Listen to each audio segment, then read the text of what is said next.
Clara was in the car, fixing her hair as she looked out the window. The landscape outside was so beautiful that it looked like one of those paintings full of bright colors, you know? It had been a long time since she had seen Gabriel, her half-brother. Since their parents decided to go their separate ways, he stayed with his mother and she went to live with her father.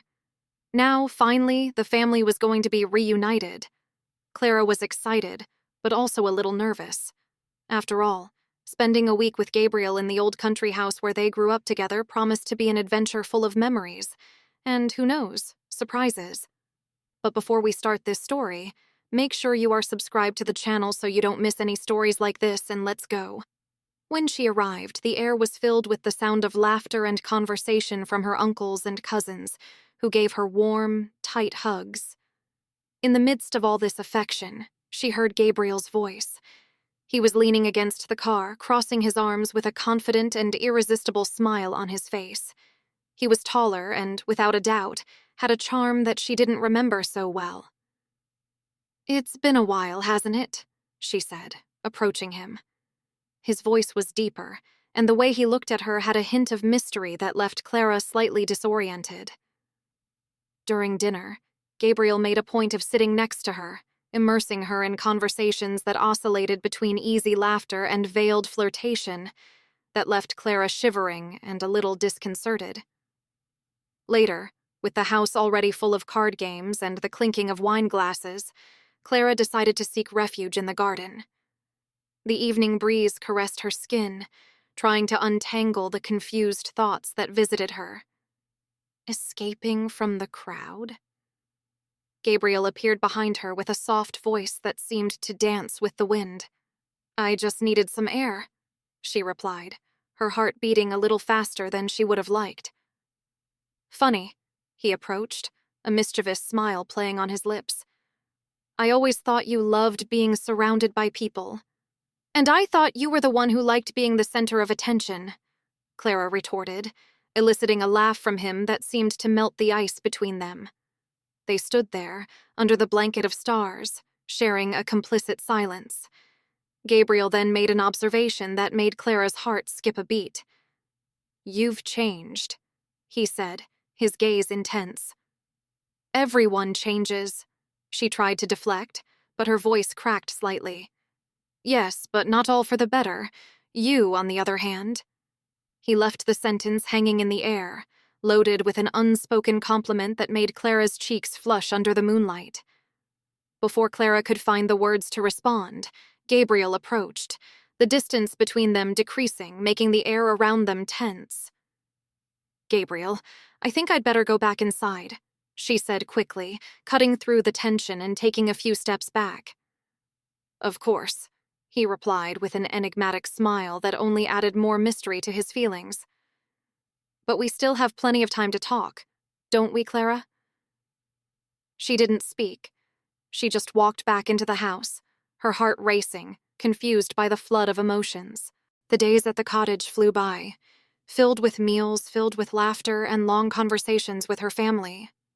Clara tried hard to keep her distance from Gabriel, but it seemed like he was everywhere, with each encounter between them marked by intense looks and words that, despite seeming innocent, left Clara agitated.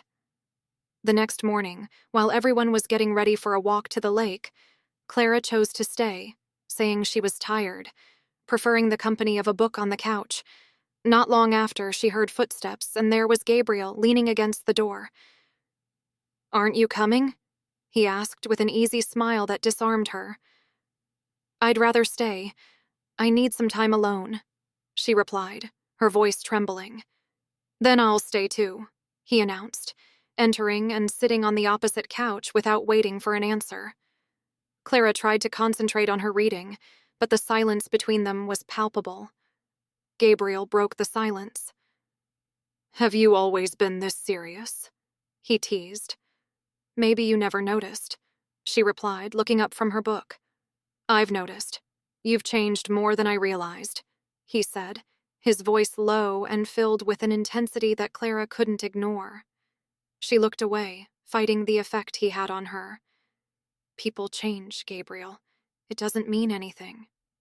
"Not always," he argued, leaning forward, elbows on his knees.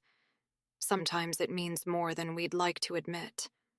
Clara's heart began to race even faster. He was so close she could feel the heat of his presence. When she tried to stand, Gabriel lightly touched her hand. "You don't have to run away from me," he murmured, his voice barely above a whisper. "I'm not running away," she said, though her voice was shaking. "Then why does it seem like you're always trying to pull away?" he asked, staring into her eyes. Clara couldn't answer. The intensity of his gaze paralyzed her. Gabriel released her hand, but the touch left a lasting impression, full of unspoken meaning. Before they could continue their conversation, distant voices echoed outside. It was the family returning from the lake. Clara saw the perfect opportunity to escape the tense situation. "I need to help in the kitchen," she said quickly, avoiding Gabriel's eyes as she hurried out of the room. "Clara," he called after her, but she was already on her way, not looking back. During dinner, Clara barely touched her food. Gabriel, on the other hand, seemed calm, as if the afternoon had not been fraught with unexpressed emotions.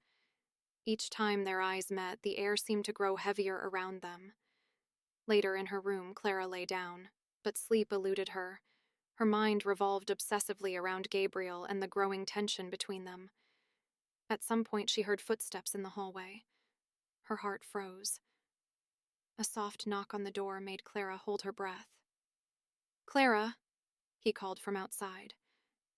She fell silent, her heart racing, but she didn't respond. After a few seconds of waiting, Gabriel's footsteps walked away, leaving her alone with her turbulent thoughts. Clara knew something was changing, and it both terrified and excited her. The rain had begun early in the evening, a light, steady rain, playing a soft melody on the roof of the cottage. In the living room, the family gathered together and enjoyed playing cards and laughing at their older uncle's jokes. Clara, however, was visibly restless, secluded in a corner of the room.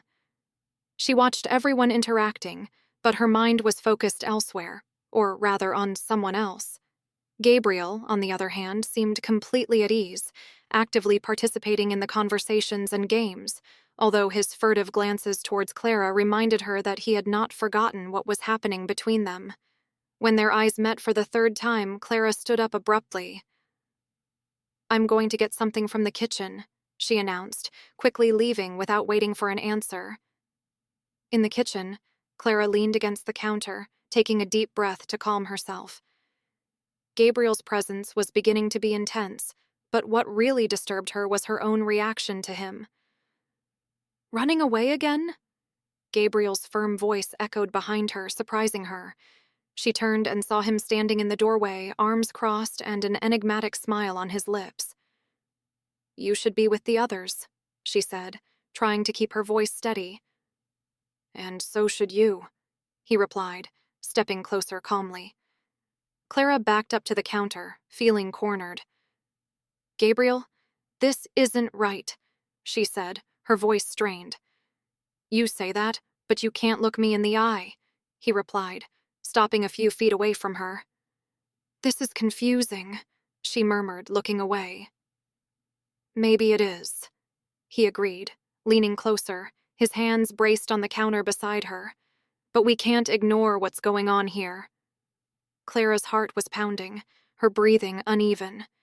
He was so close she could feel the heat of his body and the woody scent of his perfume, lingering. "Gabriel, someone might come in," she whispered, her voice low. "Then we need to be discreet," he whispered back, smiling. Before she could argue, he leaned even closer, his lips touching hers softly. The contact was light, hesitant at first, but when she didn't pull away, Gabriel continued the gesture. Clara lost herself in that moment, his hands firmly gripping her waist, pulling her closer. As the world around them disappeared, nothing else seemed to matter other than the connection they had repressed for so long. The sound of footsteps in the hallway brought them back to reality. Gabriel quickly pulled away, straightening his shirt while Clara tried to catch her breath. "This can't go on," she said breathlessly. "You already said that," he replied calmly, with a confident smile. Clara hurried out of the kitchen, returning to the living room under the curious gazes of her family. She forced a smile and sat up, but her mind was elsewhere. That night, while the rain still fell, Clara lay down in bed, but sleep again eluded her. When she heard footsteps in the hallway, she knew it was Gabriel. He stopped in front of her door, but this time he didn't knock. The sound of the footsteps moving away brought a mixture of relief and disappointment. Clara knew that what had begun with that reunion would not end so easily. The connection between them was a powerful force, and she wasn't sure she could, or even wanted, to control it.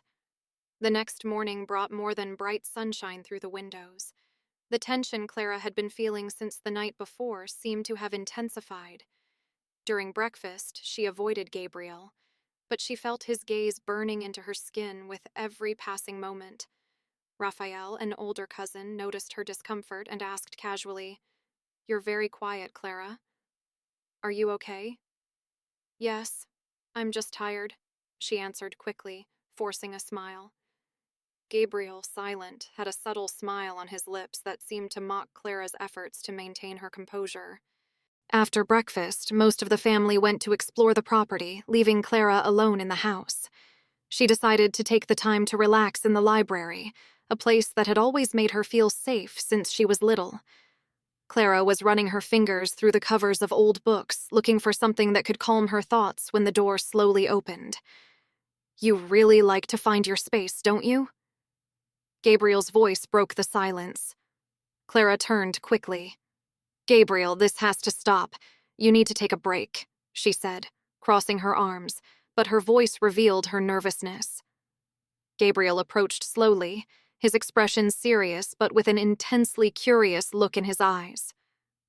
"Why are you resisting this so much, Clara?"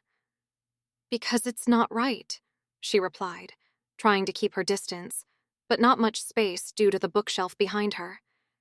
"It's not right for who? For those who would never understand?" He was close enough for her to feel his energy. Clara shook her head, confused, but before she could elaborate, he touched her face gently. "If you tell me you don't want to, I'll stop," he said, his voice soft and full of sincerity. She tried to respond, but found it difficult to formulate the words. When Gabriel approached for a loving gesture, Clara didn't pull away.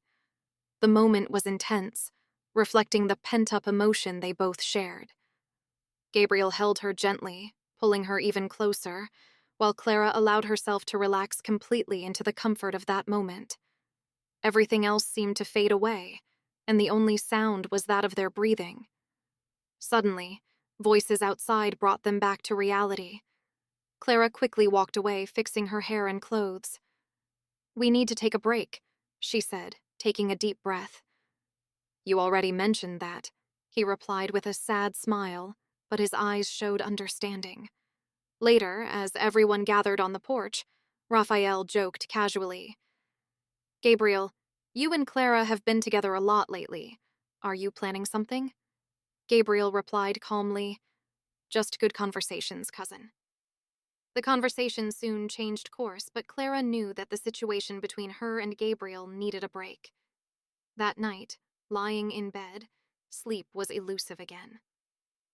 When she finally heard footsteps in the hallway, she knew it was Gabriel. He stopped in front of the door, but this time he didn't knock.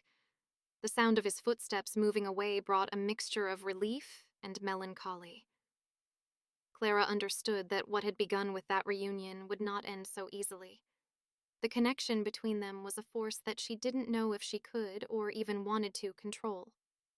If you want to know more about this story, comment on part 2. Don't forget to leave a like, and if you want more stories like this, click on the video on the screen.